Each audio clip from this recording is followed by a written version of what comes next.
duos up top. Yeah, and I would like to see Blank on top side now. He needs to play around this super strong 2v2 lane where this tower as well is very, very low. If Blank is there and Faker can move from mid, plus you have a TP advantage, then you can play super, super aggressive on top side because you can always have 5 members showing up before the enemy team. And this will allow SKT to just get down this tower eventually, or even dive against RNG if Mata and Uzi are sitting alone trying to defend.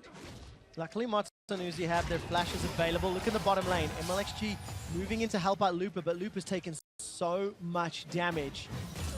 Ultimate is available for Duke, so if a fight breaks out, MLXG's looking to zone this one out. There we go. Chaos Storm is down. Duke is taking a lot of damage. Not going to get the reply. Looper with the passive survives. They trade a tower for a kill and a tower. And one more time, this is RNG. They made mistakes in the early game, but they're trying to trade efficiently. This is a big play, however, from SKT, sieging up mid.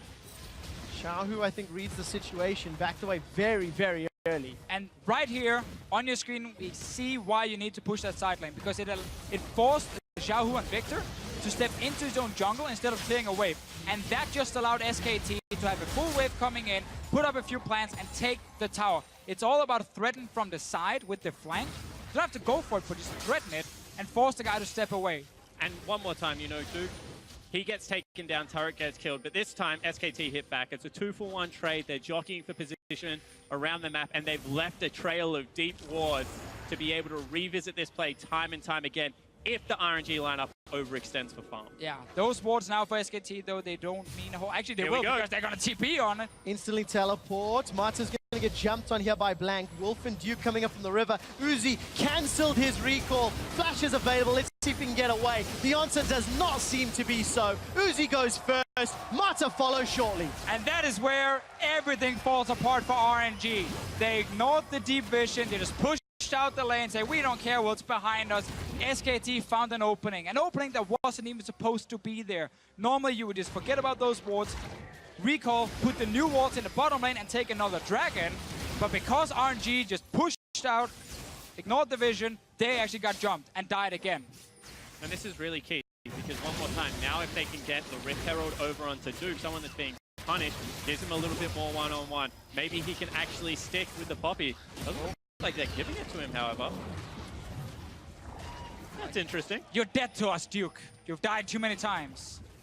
SKT is now playing 4v5. But this is a play that, you know, you could see was telegraphed from SKT. They controlled the top side of the map so beautifully for so long. And then they weren't hesitant when they pulled the trigger. They knew that they had the information one more time. As soon as they saw RNG just completely ignore those wards, something we don't see back in the LCK ever, they're like, okay, let's pick up some more free kills. Got themselves 2, got themselves a Rift Herald.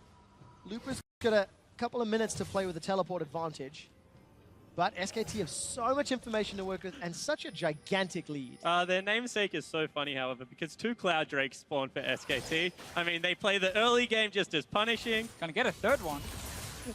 Actually, no, that is the second one. I thought they just took it. Yeah, so this is so, like, for a tiny thing, it is incredibly punishing because they don't have the same danger when they're around Baron. It's still quick, but it's not double Mountain Drake quick, and they don't have the scaling advantage of having that Infernal on their side versus what is still a potent late game comp. But they can move very fast. They can.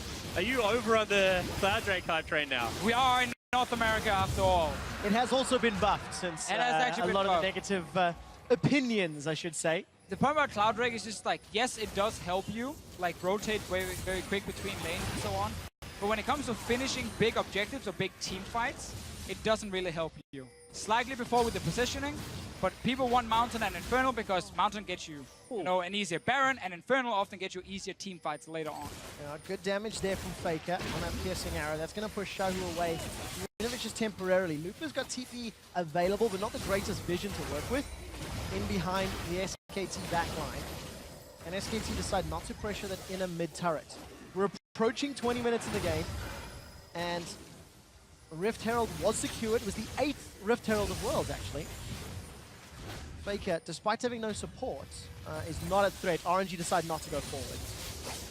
And this is actually really smart from RNG because they got bottom lane pushing, they push out top lane. It means the longer you stay mid, the more farm you lose and the more you get punished. So SKT, they don't overextend for it, they just back away. But one more time, SKT in the driving seat right now. They're 5,000 gold, nearly 6,000 gold in the lead. but it's what they do at this stage of the game, how they control vision around Baron, how they start sieging up these next two turrets, because it's going to be hard.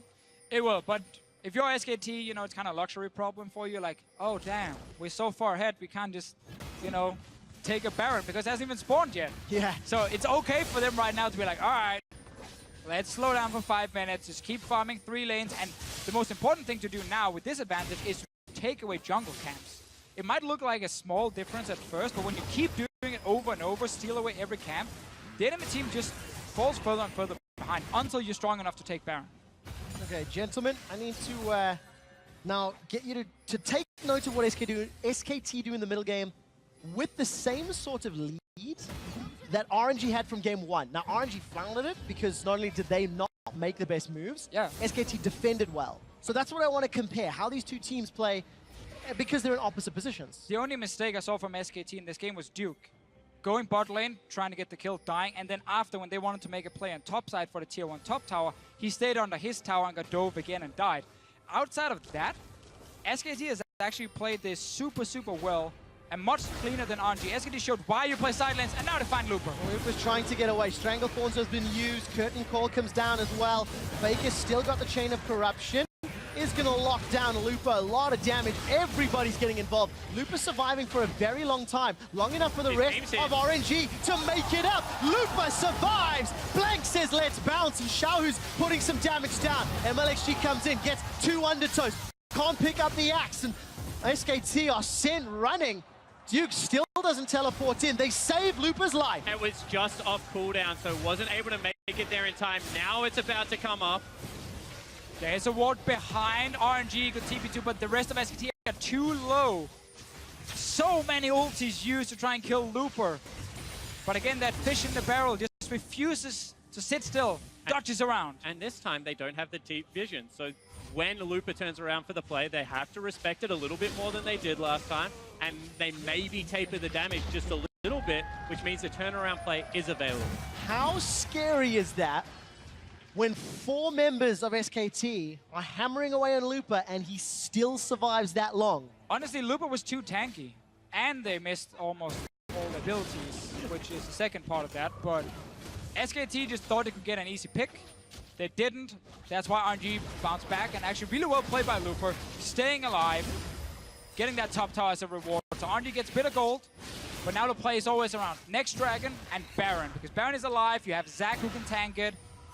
Once he picks up an armor item, barely gonna take damage on it, and then you can keep baiting it and just have so much CC. Like, how are you gonna walk into the river against Kennen ulti, Zyra ulti, Varus ulti? Yeah, and it's always fun when the CC isn't on the jungler, so the jungle can stay and actually continue to lead, continue to proc off, and be the last one in, because all of a sudden you've got Duke that can go in, you've got the ulti that's going to come out of Faker.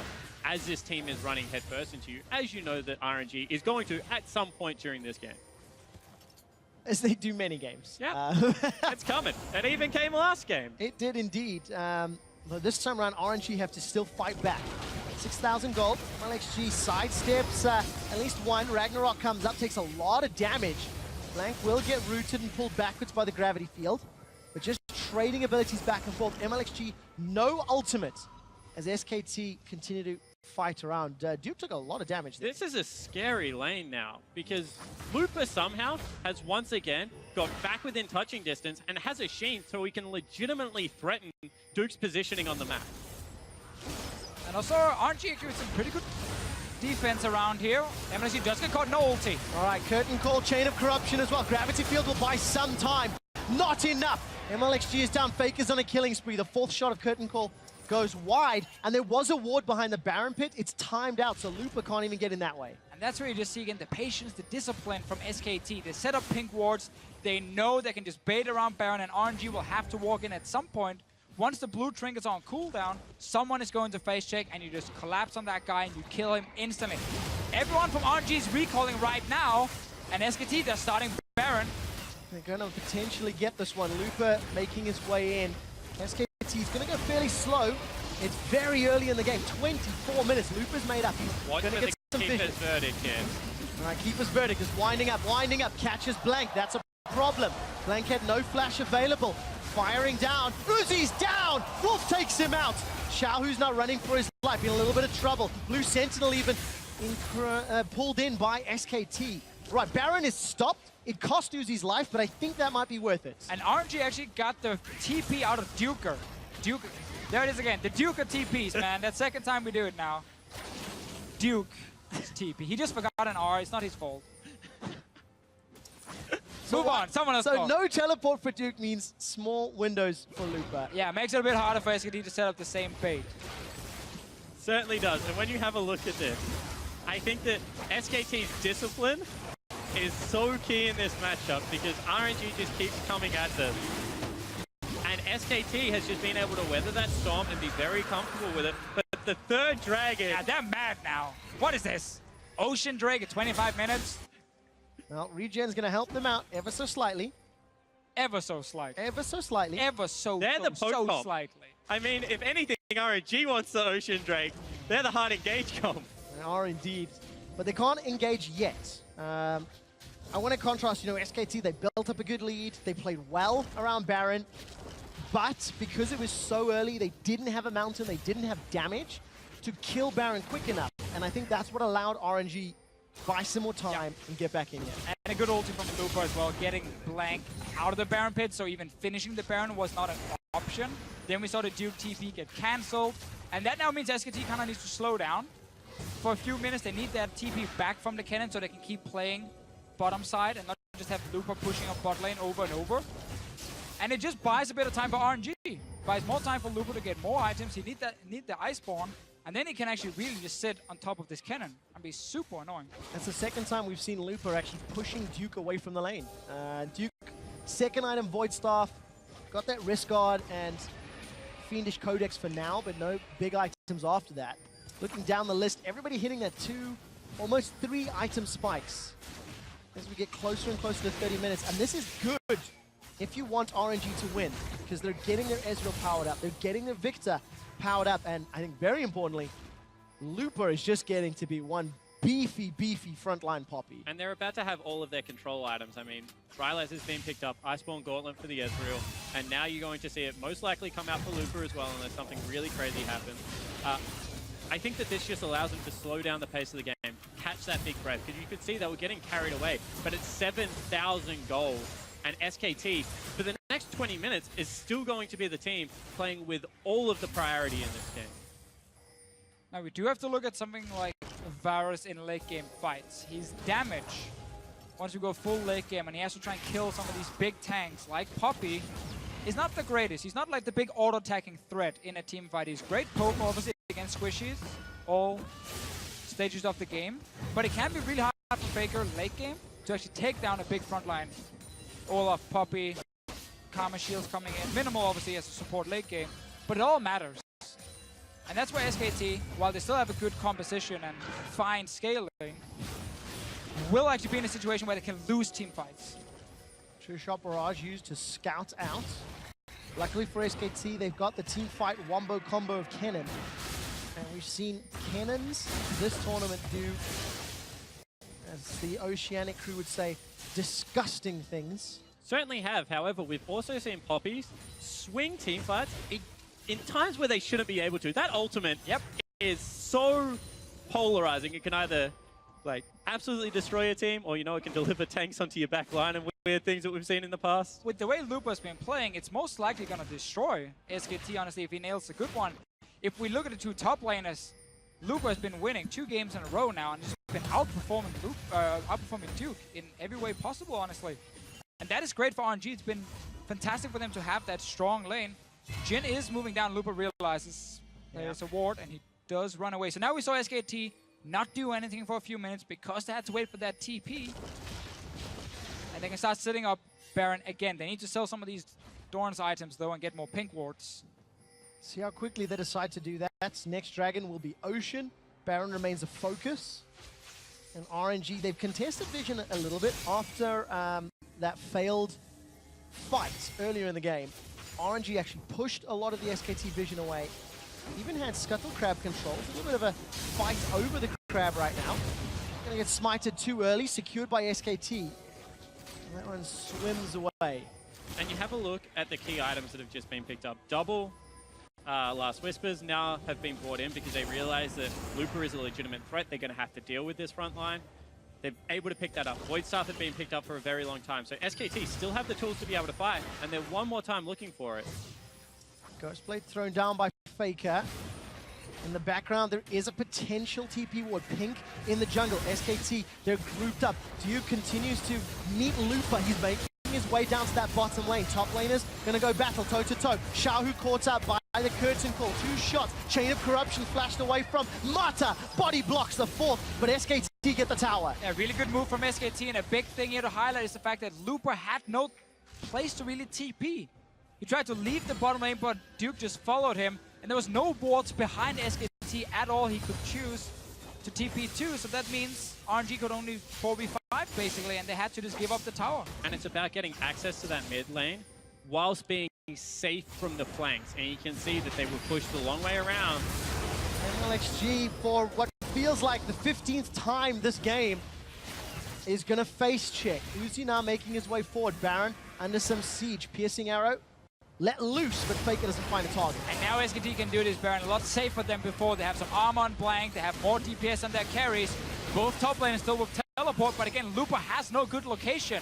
There's minutes on top side, and that's about it for him. Chain of Corruption's not available for Faker. The rest of SKT, they peel off Baron.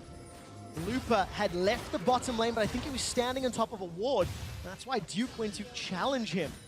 And now there's a second game of cat and mouse, because who is more valuable in the team fight? Looper, who's going to dive the back line, or this Poppy that should be able to blow up all the squishy members on RNG? Now I'm going to answer the question with player name, not champion name. Looper, because he seems to have Duke's number.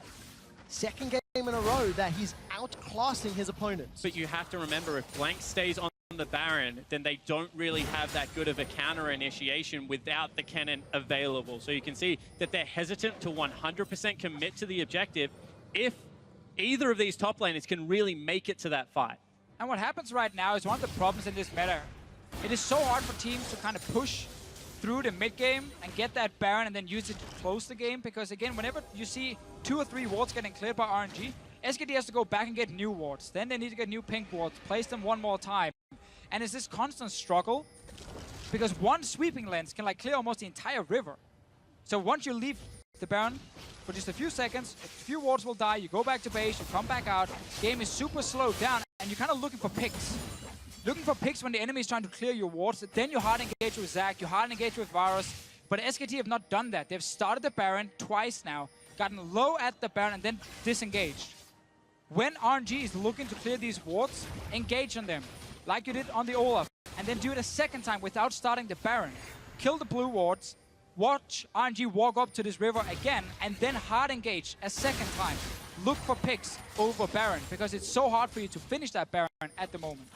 However, RNG has flirted with danger. They've made them commit to the objective before they've been willing to face check, and have been able to, I guess, ride that dangerous balance between giving up an objective for free and face checking to the death and ultimately costing you the game. And another Ocean Drake.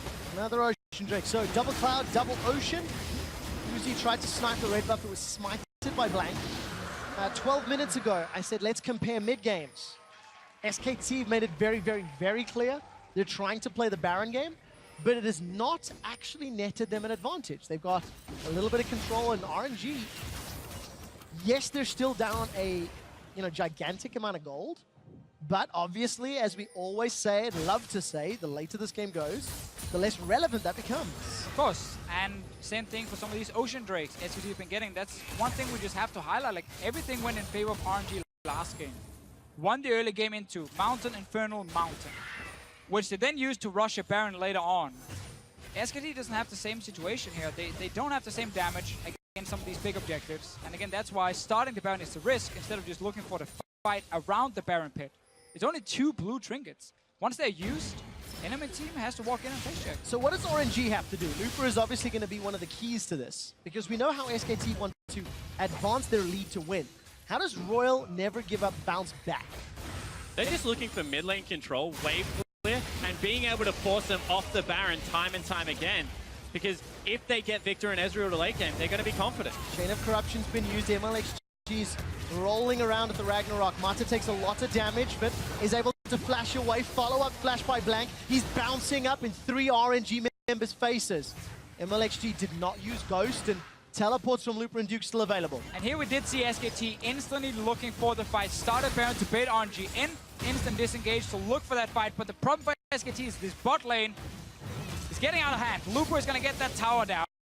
All RNG is looking for right now is that one big team fight. They're still around this Baron pit. It's only Mata who's not here. And there's actually a ward now in this red buff area and the river for Looper to TP on. There's a lot of ultimates not available on the side of SKT. Baron's down to roughly half hit points, down to 3,000. Teleports coming in for Looper. Duke is joining as well. The Baron will get secured by SKT, but Duke will lose his life for it. Gets nothing down. And this will at least slow down what SKT can do with that buff. And this game is on a knife's edge right now. SKT finally commit, but Duke a little bit too deep with that teleport, gets blown up. So there is a window now where they can push out the side lanes and make this Baron less effective. SKT really need to be able to pull the trigger when he's back available. And just when we praise RNG for defending well, SKT started the Baron for the 4th time, and this time RNG didn't actually walk in to try and check what was happening. Mata was obviously running from base, so maybe they didn't feel too confident walking into the Baron area, but that finally allowed SKT to take it down. It was close. RNG just spotted them when it was too late. And finally SKT gets the objective. Elder Drake is going to be next if we want to look at big options. Another one is actually start sieging. With your Varus, with your Jhin, you have 2 outer turrets in bot and top lane to go for. I don't think they're mutually exclusive. I mean, right now, you try and get the Baron buff into a couple of lanes, shove them off, go back to Elder Dragon, and with 4 Drakes, that burn damage is going to be so brutal, both out of the Jhin as well as the Varus. I mean, you have to start talking about Keystone Masteries at this stage. Ooh. Ah, bangers. Ghost played it up. Doesn't find the route though. I mean, that would have taken a couple of reloads on Bang's side to get the kill. Yeah, it certainly would have. So, you know, Death by a Touch, when you get into this late game, when you're able to pick up that Elder Drake, that's going to start really hurting the members of RNG. However, you've just seen what happens when Bang shoots Looper. Pretty much nothing at this stage of the game as well. And you don't want to have to put any bullets into that puppy. Yeah, and I can't imagine that Faker would have a vastly different amount of damage either with those piercing arrows. That front line for Looper, Randian's Omen, Thornmail, Frozen Fist. So much armor to work with. They're pinging out the fact that Zac is top right now. Ooh, what sort of engage can RNG pull off? No teleport available. Wave clear from Faker, actually used inside the jungle rather to kill those Krogs. Yeah, very interesting play from Blank here. What he did top was he set up a slow push. He pushed it out, he knew now it's going to actually start pushing slowly for SKT towards that top lane tier 2 tower. So SKT is relying on killing his bot lane tower here and then rotate top with the big wave. Or have RNG send a member to defend top lane because no one has teleport on RNG right now. And that will then allow SKT to get a bot lane tower near the base instead. They got the first one for free. Next one requires a member from RNG to show top lane with this big wave. Look at your minimap, guys. It's building up bigger and bigger. That's why Blank was up there. And it basically means SKT can either stay bot and look for tower, or they can go towards that Elder Drake once it spawns. And all the while, as Poppy is the one responding to these pushes, Uzi and Xiaohu are just being rained upon by skill shot after skill shot, and that hurts them.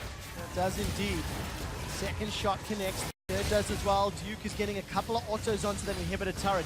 Mid lane and top lane pushing towards. Looper's come in from behind. Eats a lot of plant damage. Very good Stranglethorn. Slows down the RNG engage. Looper will go down. That's what Duke was looking for. Slicing Maelstrom gets a kill. Blank's looking to bounce up in Uzi's face. Uzi flashes to safety, and this will open the base. Inhibitor turret down. Inhibitor follows very quickly after, and SK Telecom have opened up game 2 in the series. And just great positioning and play from Wolf here. He was standing so far up in the lane that he could see the Poppy coming and then snare the Poppy instantly, stopping the flank from happening. SKT gets exactly what they want. Never mind these big waves now because they already got what they needed in the bottom lane. Yeah, they break open the base and now they have even better access towards the Baron as it respawns.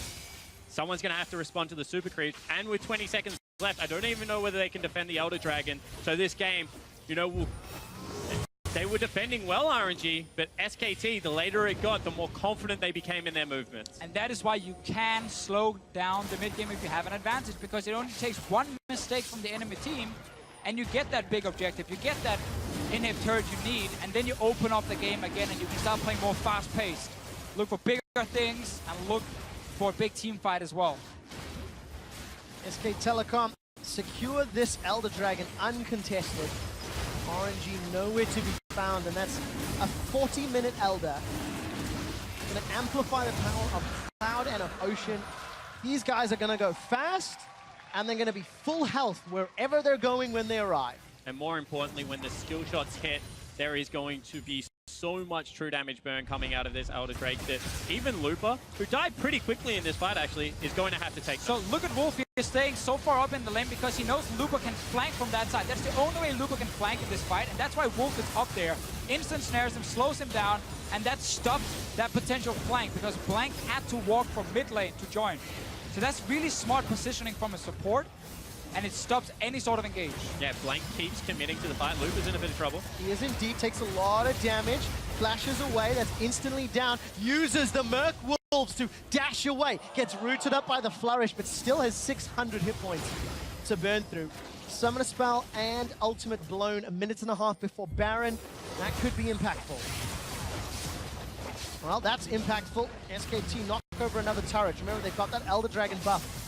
Still ticking away, burning down RNG in team fights.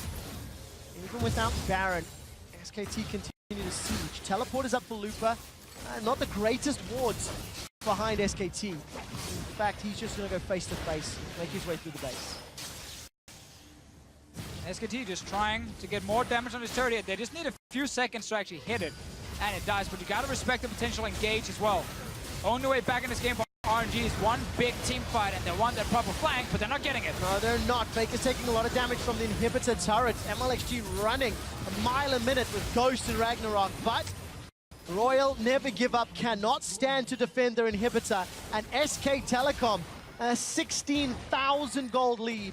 Super minions in 2 lanes. They back out of RNG's base. And they just look so controlled and clinical as they are doing it. RNG does not want anything to do with the Elder Dragon up lineup, so they just give it up. But SKT, they look aggressive. Can we find the kill? No, let's just take the objective and get out. Exactly. Like, yeah, they miss an ulti from Faker. Blank jumps in, but they're not trying to hit anyone. They just want to zone them off. If you see a Zac charging up with Elder Drake, you're backing away from that tower, and then tower goes down in just a few seconds. So just very smart play from SKT. Baron is alive in a few seconds. Gonna be the next big one, and might be the last chance for RNG. And they're gonna have to fight at 5 items to 6 because everyone is maxed out on the side of the SK Telecom lineup. And RNG, unfortunately, is only sitting on 5 major items, but they're gonna have to go eventually. And this is actually here where you can make a case for not even going Baron at all, just of the potential risk. But SKT can just wait for RNG to show in base, and then jump them. Now, gonna look for Xiaohu. Xiaohu actually gets knocked away by less bounce. Blank is gonna jump onto MLXG. Blank's looking for more. Xiaohu is down. So annoying. Soloed with the range. No even assist damage from the rest of SK Telecom. Unstable matter that GA plus the Zac passive. Blank has 3 lives to play with. And that just might be it, because right now Xiaohu's on a 50-second death timer, and SKT are going to break the last remaining turret. Yeah, they really are. Blank is going to charge up that elastic slingshot. The threat alone is enough to force RNG away. Looper comes in from behind. Last-ditch effort. 5 versus 4. Bang is running for his life. Doesn't get pinned against a wall. The rest of RNG are running. Flashes defensively. MLXG on the front line. Uzi's got no summoners, no ultimate. He's got no top laner. Looper's down. MLXG follows quickly after. Super minions are now hammering away on the Nexus turrets. Uzi and Marta doing what they can. They've got the GA from Blank.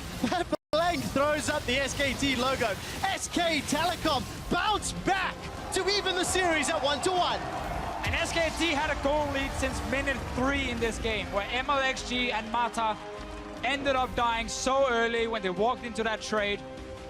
Talking about supports though, I am looking at Wolf in this game. Like, what a monster performance. They were down in CS early in the bottom lane, then he has some great trades, picks up kills as well. Great play in team fights. Zyra has really shown to be such an impactful pick. Both supports showing it, and Wolf had a monster performance. And you have to just contrast the control that SKT showed in this game. RNG, they go back to even. They have to sneak a Baron. SKT get the lead in this game, and they just keep him at arm's length the whole time, play very, very confidently and composed, and close this one out the way a world-class team does.